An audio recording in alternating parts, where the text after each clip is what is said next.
Welcome, folks. I'm Jaby KOAY, joined by ACHARA KIRK. What's up? This is our little spoiler discussion for Avatar: The Way of Water. I don't actually know how long this video is going to be because we've got so many of our feelings out in the previous videos, but I guess we can go into a little bit more detail here. Again, this is spoilers. There might be a stronger emphasis on some of the negative elements of the film in this video, only because we don't get to talk about that stuff in the non-spoiler section. It doesn't mean we don't like the movie. I love this movie, okay? That needs to be ultra clear. But from the beginning, I've been saying there's goofy shit in this film that doesn't make a heck of a lot of sense. And so we might expand on that here and just to kind of remark about it. The very first thing I want to talk about is just the premise of the movie. I kind of talked about it in the non-spoiler discussion, but I want to go into it in more depth here. So the very premise of the film is Jake Sully and his family are being hunted down by Quaritch. He's back from the dead, essentially. He's been revived through a Na'vi body. Yeah, right? it's his cloned mind in a Na'vi avatar. I thought that idea was awesome. I think it's so cool, and like the idea of infiltrating Pandora through avatars, using what Jake did, where they're really integrating into what the Na'vi environment and whatnot, so that they can take what they want. What stands in their way is Jake Sully. He's the leader of the Na'vi now. They want to take him out. So Jake knows this, so he takes his family and leaves. And so much of this movie is about trying to get Jake Sully. And I'm like, but he's not in the way anymore. Yeah. Why is this movie still about this? He's left. Yeah. He's appointed someone else as a leader. Yeah. He's more concerned about saving his family now, and he's not doing these annoying raids that you want to get him for. Yeah. So, like, when you asked me that question at the end of the movie, when you were like, okay, so Jake left, why are they still looking for him? Like, why don't they just achieve the goal that they wanted to achieve? And I was like, stumped. Yeah. But as I said to you in the theater, I don't care. Because while watching it, I was thinking about that a little bit. I'm like, they're spending gobs of money to hunt this guy down. Yeah. They're hurting innocent people to hunt this guy down. It's like, the thing you want is way over there. The resource you want is way back there. Why are you still going? This guy's clearly on vacation. Leave him alone. Go get what you want and bounce. I thought it would have been more interesting if, like, he was pulled back to his tribe. Yeah. Because they were being attacked and they were defenseless without him or something like that. That's kind of what I thought might happen, actually, because I'm like, okay, he's left his tribe, and now who's going to protect them? I mean, I'm assuming that he left them in the hands of a good leader. Right? But still, I thought that how would they know that he's left? Wouldn't they just continue to keep trying to find where the tribe is, where the forest Na'vi are, and try and take them out? And then I had this idea of like, oh, maybe he finds out like that his entire tribe has been decimated because they found it, and then like burn the whole thing to the ground, realize that Jake Sully isn't there, and then they're like, oh, now we have to go find him, and then it's like, oh no, all my people. They didn't do that. That's fine. So the movie deliberately just doesn't answer that question. It focuses on Jake Sully meeting this other tribe who are more in touch with water. In spite of that weird premise that we just mentioned, I really enjoy the exploration of getting to know these people, of getting to know the sea creatures and whatnot, of establishing this one sea creature who's missing a fin that has had like some weird troubled trauma from his past. Oh, I loved that. And the connection that, they were able to make, that I forgot the name of the kid. Loak was able to make. I kind of knew where that story was going. I understood right away, like, oh, he's going to get the coolest creature in the sea, basically. How is he going to like connect with his hair into this creature? And like, they really saved that, because it was a question that was in my head for a while, and then he like... I know, I was like trying to look on the animal. I'm like, where is it? Where's the connection point? One of the things that I mentioned in the non-spoiler was that there's a certain trope in most James Cameron films that was not explored here. To be fair, it wasn't really explored in Terminator 2 either, but there's always this heavy romantic angle in his movies. It's very, very heavy. And here, they set it up, but they didn't go as deep as they thought they would. Like, I love those moments, like when she's touching his chest and she's going, your heart is beating really, really fast. He's like, okay.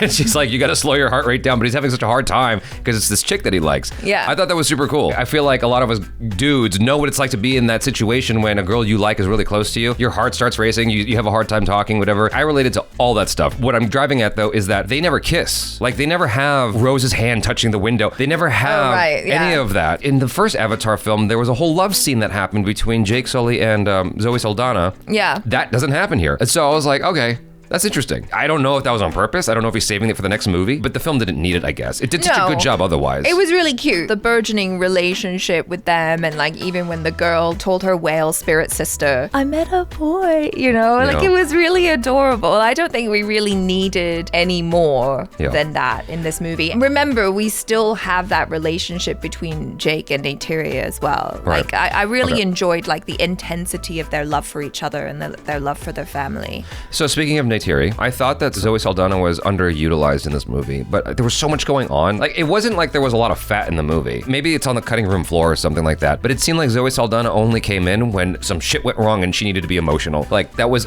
or save the day. Yeah, every scene of hers was like that, where it just, like, every time she showed up, she was upset. I'm like, it's always the same note with her character. She's always upset. If I was Zoe Saldana, I'd be kind of frustrated if, like... So you have another scene where I'm angry. All 20 of her scenes, she's mad about something. But she's so good. Yeah. I really enjoyed her. I enjoyed her ferocity as both a warrior and a mother. Every time she cries, I'm like, I feel it. You know, maybe she was a little bit underutilized in this movie because she is fantastic. But like we've been saying a lot, there were so many characters.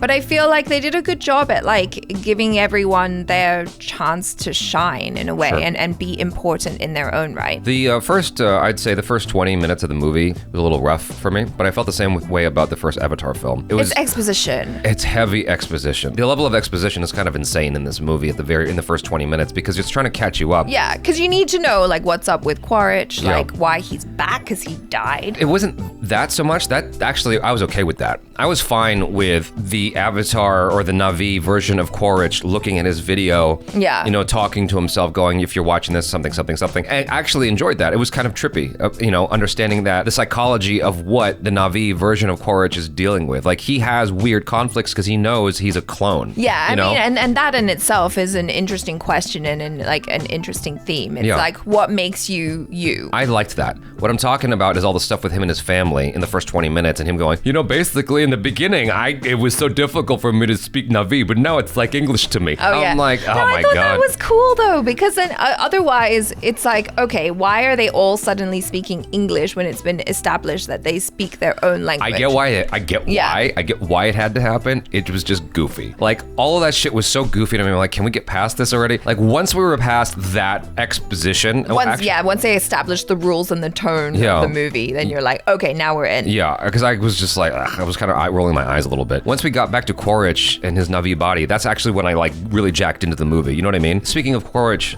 I really dug all of his conflicts. Like, that's my son, but it's not my son. It's not my son. Because I'm a clone, but it's my son. And like him dealing with that, I thought was really neat. His son dealt with the same thing. It's like his son saved him at the end of the movie. Yeah. And it's like... Which you knew was gonna happen, right? Because we need him for the next movies too. It's just interesting that his son saved him because it's like, I couldn't tell if his son saved him because of some sort of like love. Because he never had his father, right? And he sees that this avatar of his dad really cares about him on some level. Yeah, no, he knows that because when Neytiri was like, fine, a son for a son, and she looked like she was legitimately gonna kill Spider, who's basically like another child of hers, and she would kill him because of, you know, the pain that she felt at losing her eldest son. And then the Quaritch was like, okay, fine. He let Kiri go, right? And so that showed him that his dad actually did care, even though he was a bit of a dick. He got left behind because he was a child, and you can't take children into cryosleep. Cryosleep, yeah. You said cryo-sleep. Cryo-sleep.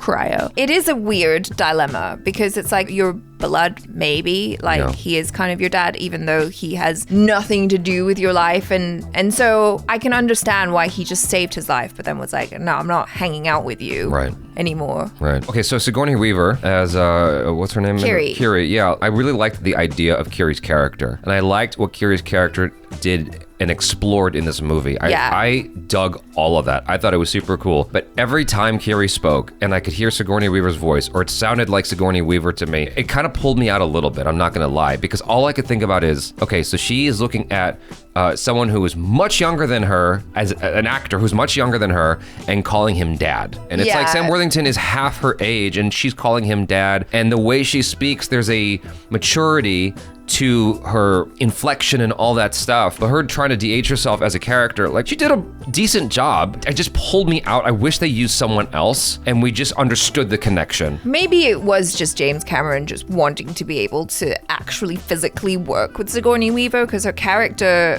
from the first movie is still there, but she's in a coma. Yeah. So he's like, no, I want to work with you. But I thought that the idea was so cool.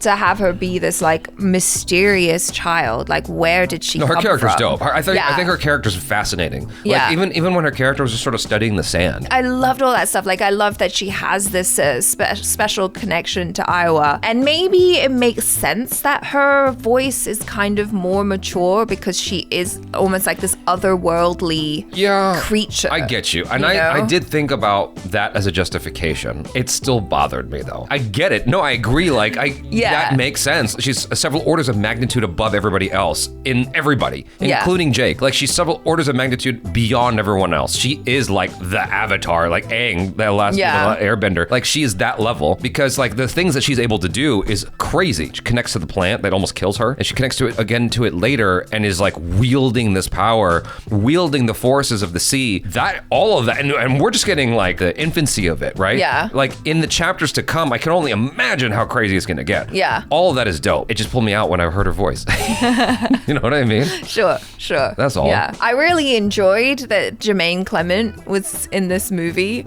But I was also just kind of like, he's so cool. Why couldn't you do more with Jermaine? I think they did a pretty good amount with him. I think I just wanted him to just be Kiwi. I'm like, why are you doing a goofy American accent? Oh, I enjoyed it. I thought he was cool as Dr. Garvin. Like, I thought he actually did a really good job of being that character. A little bit on the nose. It was like, he's there to be the moral compass, like, and go, this is wrong. Yeah. You know, like... This is wrong. We shouldn't be hunting these creatures because they're sentient and amazing. And he's not the focus of the movie, but what they could have done to improve his story was he turns on his team. He never did that. That's true. You know? And not directly. They needed a moment where he's like, this is wrong. This is clearly wrong, and I cannot assist with this any further. At least put his hands up and be like, you want to do this? I'm not involved. But he never had that moment. He was just sort of observing like, we're fucked. You know, like, you know what I mean? Yeah. Like, this is a good thing. We're all going to get screwed. This is what's supposed to happen because we're the bad guys. But like, you'll die. Right. And it's cool to have his commentary on the situation. I just wish that we actually saw a pivot from him that was in line with his morals. You know what I mean? That's all. But we never got it. That would have been interesting. But like with him, we got the very overt messaging of the film of like, I'm just going to call them whales because I don't remember the name of the creature, but they got the whale, the mother whale, to extract from her brain secret sauce to keep humans alive forever, right? Yeah. The elixir of life. After that, they just disposed of the whale. This is reminiscent of whale hunting that used to happen. For perfume.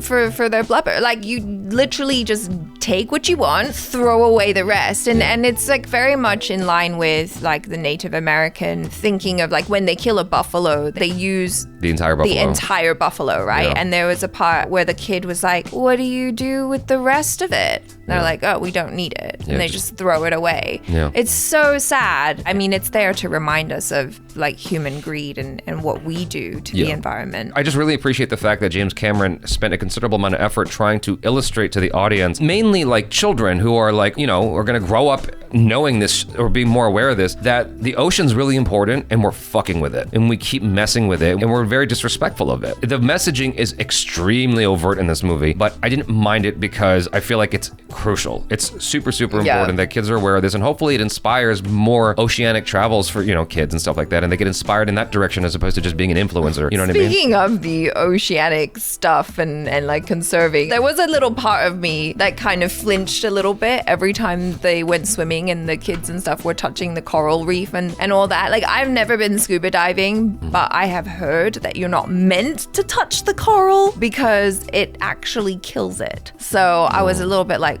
that was interesting. Maybe I might be wrong. I might have some wrong information, but I don't know. But there was a scene in the movie where Loak, when he was, you know, swimming for his life from that shark thing. Yeah, when he was isolated because the kids basically left him behind. Yeah, that was a very exhilarating scene. Yeah, that was harrowing. I thought that they did such a good job there, and you know, you understand the conundrum built in because he's trying to breathe, and like he's trying to hold his breath rather, and it's like that is harrowing because like you already think about trying to run from a monster. Yeah. But to run from a monster and you have to hold your breath, it compounds the situation dramatically. Yeah. I really appreciate it. And you're like, can I go? And then finally you're like, I just have to go. Yeah. Because I'm going to die. Either way, I'm going to die. Yeah, it was a very good scene. I guess the last thing that we can kind of talk about is some of the acting from the film. I didn't recognize Kate Winslet, Ronal. I don't remember who that is, but Cliff Curtis. That's the Cliff Curtis's wife. Well, she did a great job. I didn't realize it was her. I thought it was really cute what they did. They gave her character a little mole, just really? like Kate Winslet has, but it was like so faint. Like if you really looked for it, you're like, that's the Kate Winslet mole. That's Kate Winslet. I didn't realize. Yeah, but she did a really great job. She didn't seem like Kate Winslet at all. I thought Cliff Curtis did a really good job as Tonawari. It took me a while to realize it was him. Yeah. You know, because I have a hard time recognizing the real life counterpart. They look so different. Exactly. But he did a really good job of just that character. I bought into him. I bought into the whole cast. Let's just say that. But what I thought was interesting with Cliff Curtis is that, you know, there's a moment in the movie where they want to get back at the Sky People. Yeah. And they start doing the haka. The haka. And I'm like, oh, wow, like they brought that in this movie. No, I love how they incorporated the Maori traditions into this tribe. Yeah. Like you could see the influence definitely with like the tattoos and the clothing and stuff like that. Right. And the accents and whatnot. I was like, yeah, that's cool. I like it. Yeah. No, I thought that overall, you know, while there's goofy stuff as mentioned in this video, it was a fantastic adventure. I really enjoyed the shit out of it, and I hope to go back and watch it in a non-HFR presentation. You guys, thanks so much for hanging out. Hopefully you enjoyed this. Let us know your feelings in the comments below. Sorry if I said a nitpicky, but this is my opportunity to get into the nitty-gritty of stuff that I didn't get to talk about before. I'm Jaby KOAY. This is ACHARA KIRK. Peace out.